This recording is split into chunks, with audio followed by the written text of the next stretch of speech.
What is going on, guys? So today we are back with another video. Really quickly, I wanted to actually show you guys the new mechanics that got brought in for the charge moves here. Here you can kind of see what the team that I'm thinking about rocking for the Jungle Cup, which, by the way, by the time this video comes out, I will either be close to completed or I will be in the middle of my actual Jungle Cup. So hello from the future, I hope you're not sucking it up. Let's go ahead and show off these new mechanics here. So fighting up against Blanche here, you can see she leads with Sneasel. So they did change the trainer or the team leader Pokemon, which I think is really cool. And they actually shield for now. Okay, so what happens as soon as you hit Power Whip is it gives you a second, and then you gotta swipe. You gotta swipe like crazy. Oh, I thought I was done. Did I at least even get close to an excellent? Nope. Did I? Nope. Somebody tell me. Nope. We gotta shield this. It could be an ice move. We definitely want to try to get this this move off here, and we're gonna hope that we get an excellent. Did we get an excellent? Nope. Guys, tell me, did I get an excellent? Nope. I really hope I did. Oh, Cilio, bad boy coming through. Oh, he's got the ice move. All right, here we go. So, I can't see how I'm doing. I can kind of see a glimpse of like yellow, so I'm hoping that's the excellent. Nope. Hang on. Okay. How did I do? How did I do? Did I get? I wish I knew if I got excellence there. Nope. Can we get one more? One more!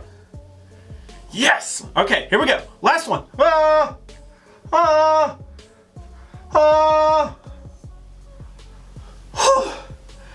And that is the new charge move mechanics. What is going on, guys? So today we are back with another video. It feels weird because it's not a cup themed video. Kinda. Okay, so we're back and we're diving deeper into the Mirror Cup.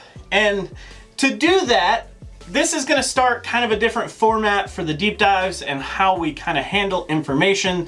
But I kind of went off script here because the Pokemon that we're actually supposed to be doing today is Sceptile according to the deep dive votes.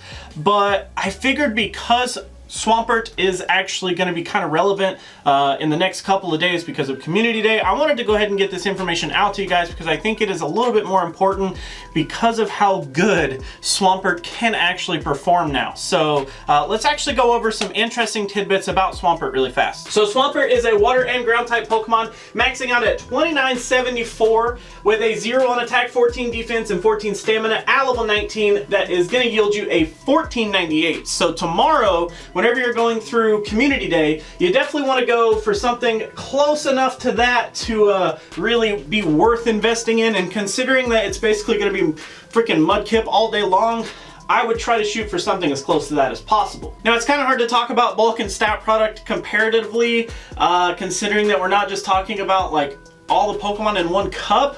So I'll figure out something in the future, but we're just going to go with base stats here. So our base stats for Swampert are going to be a 208 on attack, 175 on defense, and 225 on stamina, which is actually really surprising. It does yield quite a bit of bulk, and it actually does yield quite a bit of stat product, all thanks to the stamina being our highest stat there. So definitely great. Now, the entire reason that we're here and the entire reason that Swampert is going to be talked about today definitely comes from our move pool here. So just like Blaziken ended up getting 2 moves on its Community Day, it ended up getting Blast Burn and Blaze Kick. I want to say that's right. We're basically getting the same treatment here. We're getting Hydro Cannon, which is the normal Community Day move. And then we're also getting Muddy Water, which is exclusive to Swampert here. Unfortunately, Muddy Water is really underwhelming as far as like stats go. It does have a bonus effect added to it where there's a 30% chance that you're going to lower your opponent's attack. But that's kind of underwhelming, honestly. I mean, it's definitely better than the 10% chances that we have on things like Silver Wind and Ominous Wind, but it's still just not like amazing. And compared, I mean, look at these, 35 for 35. Holy cow, after stab it's 35 for 42. Ugh. That's really low. Unfortunately, that's abysmal compared to some of our other moves. So unfortunately, Muddy Water isn't going to see a lot of attention, at least in this video. But Hydro Cannon, on the other hand, is a completely different story. It's an insane move and definitely what you're gonna want to run on your Swampert here. So what I usually do for community days is I go for at least one Great League and then I try to get one in the Ultra League as well. And then on top of that, I try to at least catch a wild, basic Pokemon so that I can get a middle evolution in the 1500 range as well. That's just me though. I try to prioritize those three. So I definitely would say that it's definitely worth evolving to get this Hydro Cannon and to have a few that are under 1500 and under 2500 just in case for the future proofing scenario. But Hydro Cannon is that good. So let's actually figure out why after we talk about all our moves here. I cannot believe every time I get ahead of myself and I do this every time. Somebody please tell me to slow down. I just threw that marker in the floor. So first on the list, we do have Mud Shot here for 4.5 energy per turn. Holy cow, we get 1.5 damage per turn. Aw. Then after stab, it does get bumped up to that 1.8. Of course, Mud Shot is the good one. Mud Slap is the one that we want to avoid like the plague. So Mud Shot, definitely going to be good. Water Gun here for 3 energy per turn. We do get 3 damage per turn at a 3.6 after stab. So Water Gun also clocking in some really good numbers here. The only thing that I think Mud Shot is more valuable for at this point is that it helps us get to Hydro Cannon that much faster. Because Hydro Cannon is so important, Mud Shot actually inches out Water Gun in a ton of scenarios that make it just that much better. So even though we're getting abysmal damage here, we're getting an insane energy gain that gets us to Hydro Cannon in less than, let's see, it should be, we're literally gonna get to Hydro Cannon in 7 turns, which in turn translates to roughly 3.5 seconds before you're able to fire Hydro Cannon. That's pretty crazy. So I think Mud Shot definitely has a lot more merit here just compared to Water Gun, only because it does help us get to our charge moves that much faster. It's kind of like that situation where Venusaur is always preferred to have Vine Whip over Razor Leaf just because Vine Whip helps you get to Frenzy Plant so much faster, because Frenzy Plant is the reason that you're honestly running Venusaur anyways. So the move that helps us get to our best move here is definitely the one we want to go with, which is Mud Shot. Now in the charge move area, we do have quite a few different moves to choose from here. We do have Earthquake for 65 energy. We get 120 damage at a 1.85. After stab, it does get bumped up to 144 for a clean 2.22. And then we do have Sludge Wave here for 65 energy. We get 110 damage at a 1.69. No stab because we do not carry that poison typing. We do have Surf, which was the previous king. For 40 energy, we get 65 damage at a 1.63. After stab, it does get bumped up to 78 energy for a 1.95. Hydro Cannon here, of course, for 40 energy, we get 90 damage at a 2.25. After stab, it is a 108 for a 2.70. That is a really freaking crazy number right there. That's super high. Pushing that 3 times efficiency is just insane. Last, we do have our Muddy Water here, like we talked about. 35 energy for 35 damage, a clean even 1.0 on the damage per energy ratio, 42 damage after stab for a 1.20. So, for the purposes of this video, I did actually go through each individual cup and made sure that the moveset that I truly thought was the best one was going to be the best one. We're going to end up going with Mud Shot, Earthquake, and Hydro Cannon. I can tell you that Hydro Cannon is going to be the preferred move in like 90% of the scenarios you run up against, whereas Earthquake is going to be kind of a little bit more of a backseat move, kind of like a finishing move if you are gonna do super effective damage possibly, but Hydro Cannon is just gonna do so much work as it is. It's already insanely powerful. In certain situations, especially in Season 1 Regionals, we possibly could actually end up going with Sludge Wave though. I do think that that could be a possibility instead of Earthquake, just to kind of throw off some of the other meta-relevant Pokemon, kind of like a Azumarill and things like that.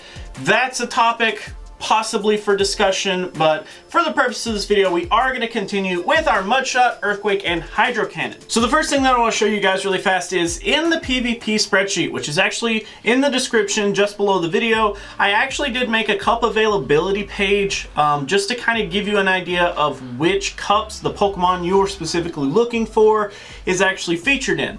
The reason that I did this is because I myself kind of needed to know this information. So basically, if you go through and you can kind of scroll all the way down to whichever Pokemon you're looking for. So for today's instance, we are looking at Swampert. So as you can see, Swampert is actually allowed in the Boulder, Tempest, and in Season 1 Regionals, but Swampert's actually not available in any of the other cups, which just yields an X. If the Pokemon by chance is banned for any reason, so like you can see, I actually went through and banned all of the legendaries for the Nightmare Cup, for the Rainbow Cup and the Jungle Cup. They all have their corresponding bans as well.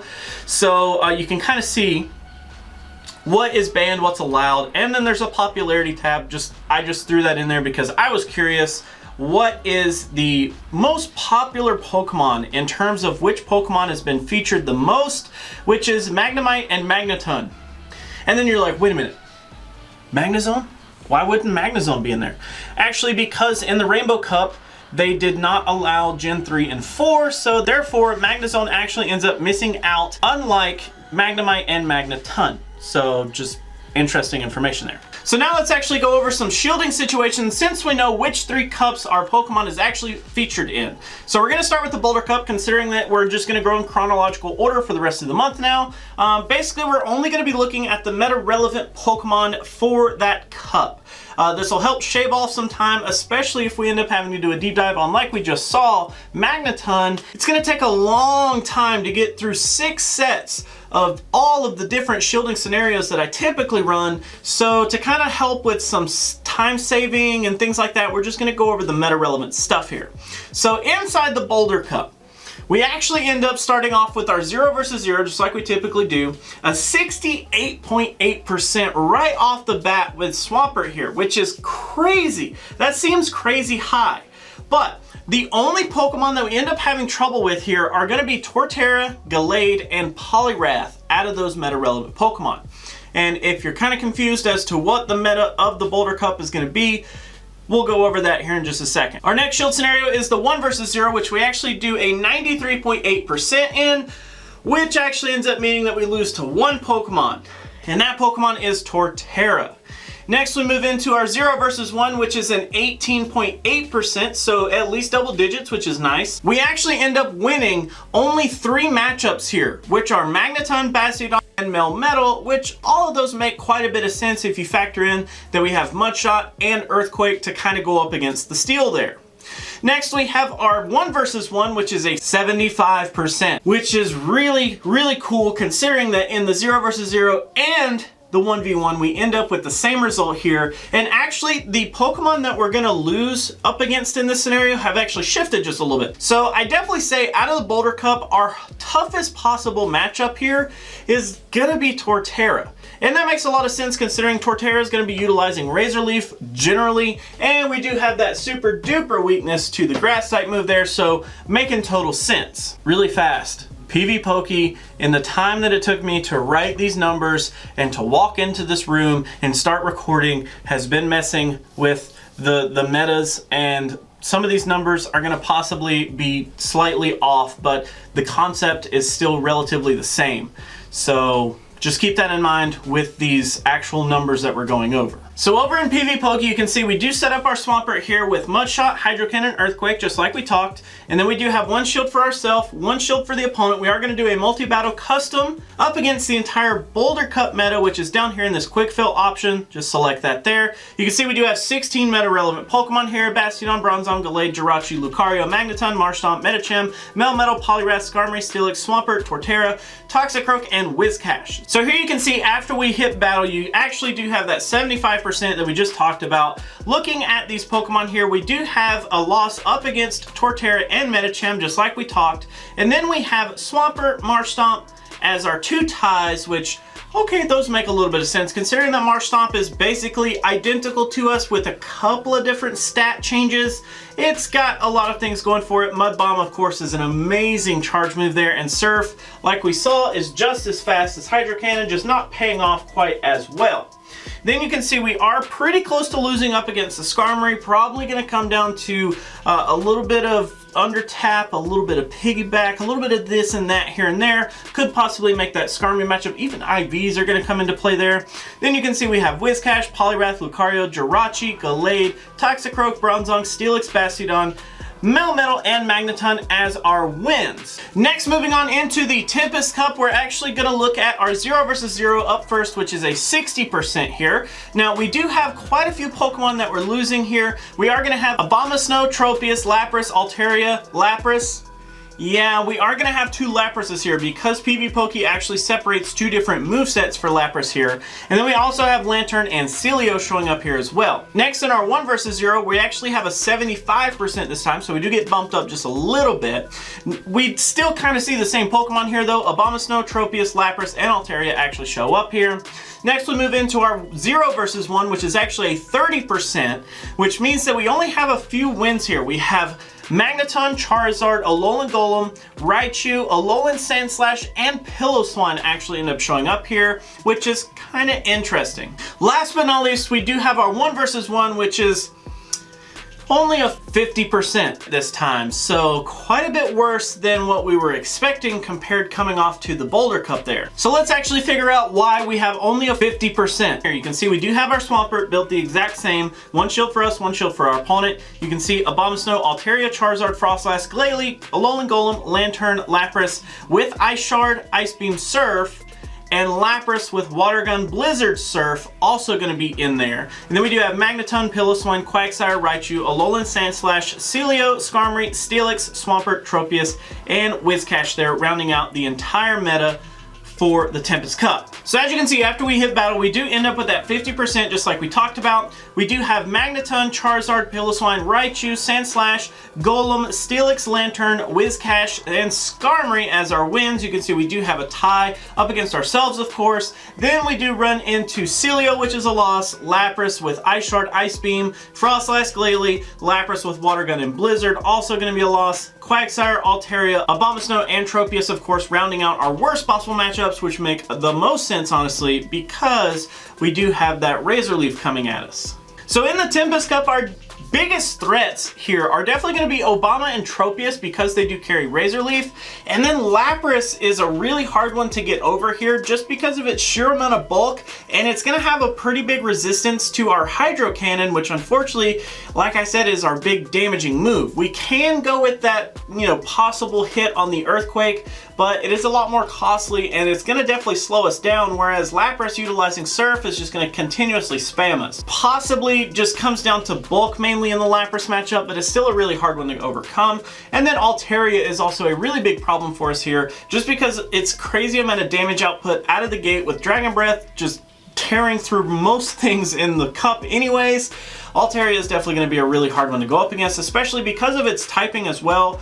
Our ground type moves aren't going to do hardly anything, and then our water type moves are also going to be resisted, so it's basically resisting everything that we throw at it there.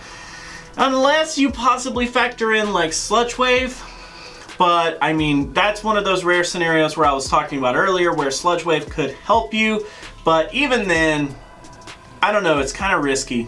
Last but not least here, we do have the Season 1 Regionals Cup, which is the most vast out of all of the cups possible this month, so this one's definitely the big one. So in our 0 versus 0, we actually end up with a 78.3%, losing to quite a few interesting Pokemon here. Tropius, Venusaur, Altaria, Umbreon, and Azumarill are all some of the top meta picks here. Now, one of the things to keep in mind is that the things from the Boulder Cup and the Tempest Cup, if they're not in this list, they're also still going to show up in the cup possibly. It's just that they're not as highly regarded considering their meta status there. So even things like Abomasnow and Torterra are still going to give you tons of problems inside of Season 1 Regionals. It's just that they're not included in the meta list. Next, moving on to our 1 versus 0, we have an 82.6%, which only losing to a few Pokemon this time. We actually have Tropius, Venusaur, Altaria, and Azumarill. So you can kind of see that it's basically the same set of Pokemon from the 0 versus 0, which we actually end up beating Umbreon this time. Next we move into the 0 versus 1 shield scenario, which this time we only do a 30.4%. which is really, really rough. And the Pokemon that we actually end up winning against, the Pokemon that we still end up winning against here are going to be Magneton, Bastiodon, Skuntank, Melmetal, Charizard, Alolan Marowak, Lantern, Alolan Muk, and then we do tie up against Haunter and Skarmory. So, some interesting picks there, but most of those make sense. Most of those have some sort of weakness to either ground or water. Things like Alolan Muk, things like Lantern, Alolan Marowak, Charizard are going to be weak to water, Meltan. Yeah, most of those things are going to have some sort of weakness to either water or ground, so those make quite a bit of sense. Our last shield scenario that we're going to go over here is the 1 versus 1, which is the last shield scenario that we're going to go over here is our 1 versus 1, which is a clean 60.9% here. So if we take a look at these Pokemon, you can see that we do win up against Magneton, Lantern, Alolan Marowak, Charizard, Bastiodon, Skuntank, Alolan Muk, Melmetal, Steelix. Fortress is a win here, which is quite interesting. Bronzong, Haunter becomes a win. Whiscash, Skarmory is just barely a win there. And then we do tie up against Umbreon. You can see that we do start to lose with Sableye, Frostlass, Azumarill, Medicham, Quagsire, Altaria, Venusaur, and Tropius, of course, rounding out some of the toughest possible matchups there. So out of the Season 1 Regionals Cup, I definitely think the biggest threats out of this cup are going to be things like Tropius, Venusaur, Altaria, and Azumarill. Azumarill's just going to have an insane amount of bulk. It's not really going to take a lot of damage from us, unfortunately. It's going to be able to get away with a lot because it's going to resist the water type damage that we throw at it, and the ground type damage that we have up here isn't hitting on a whole lot, and we're going to have to basically rely on things like Earthquake. Now this is the important one that I was talking about, where Sludge Wave could actually give you quite the advantage up against the Azumarill, but I don't know necessarily that it would be worth it. I leave that up to you guys though. That's completely up to you guys. So that is actually going to be it for Swampert today, guys. So I definitely think that performance-wise, Boulder Cup is our best cup with our best chances for using Swampert here. I really do like it in the Tempest Cup, even though it's kind of like not super great in the Tempest Cup. It's not nearly as good as it is in the Boulder Cup as it is in Tempest. And then in Season 1 Regionals, it does pretty nice. It's kind of like an off-meta, like, I don't know how I'd want to say this. I think personally, if I was going to use it in Season 1 Regionals, I think I probably would go with Sludge Wave there, just for the surprise factor, especially up against the Azumarill. I think it would just be really interesting. There's not too many things that are running around. I mean, some of the dark poisons, yeah. I'm trying to think of things that are like super weak to ground type in the cup. I mean, because basically what we're talking about is giving up Earthquake to go with Sludge Wave. We're effectively giving up 34 damage between these two moves. So, trying to think of things that are going to be super weak to Earthquake, and kind of compare that to the things that we're going to gain in effectiveness against, considering that we're going to carry Sludge Wave. I don't know. I think it would be a very interesting and a very off-meta kind of a surprise move if you were to go with Sludge Wave there. That's just something I could see myself definitely doing. So that is actually going to be it for Swampert today, guys. Thank you so much for hanging out. Thank you so much for watching. If you do have any feedback for the new, layout, not really layout, the new format, I guess, it's going to be really interesting covering some of these Pokemon that have been featured in 4 and even 5, possibly even 6 different cups this past 7 months. Yeah, 7 months. It's going to be definitely interesting and kind of daunting, to say the least, but I'm definitely up for the challenge, so definitely go down into the description, join that Discord, and definitely go into the Deep Dive Bot channel. It's a text channel. There's explanations. You can see people have been voting like a madman, like a complete madman. So here's actually what we do have coming up next. I will probably just go ahead and tackle whatever's next. I want to say that it's Sceptile. With that being said, guys, thank you so much for hanging out. Thank you so much for watching. I will catch you guys in the next one. Thank you guys so much for watching. Always remember that if you like to like videos, you could do that, but if you don't, you could be that guy. Otherwise, let me know what you have to say down in the comments below about the video. I do highly appreciate you guys watching. If you guys want to support me in any way, there are several links down in the description for Patreon, joining the community here on YouTube, or even just directly PayPal if that's your thing. I greatly appreciate everyone's name that's on screen, as you guys have showed some sort of support outside of just viewing the videos, and I thank you guys. You don't understand from the bottom of my heart. So until our next video, guys, I will catch you then.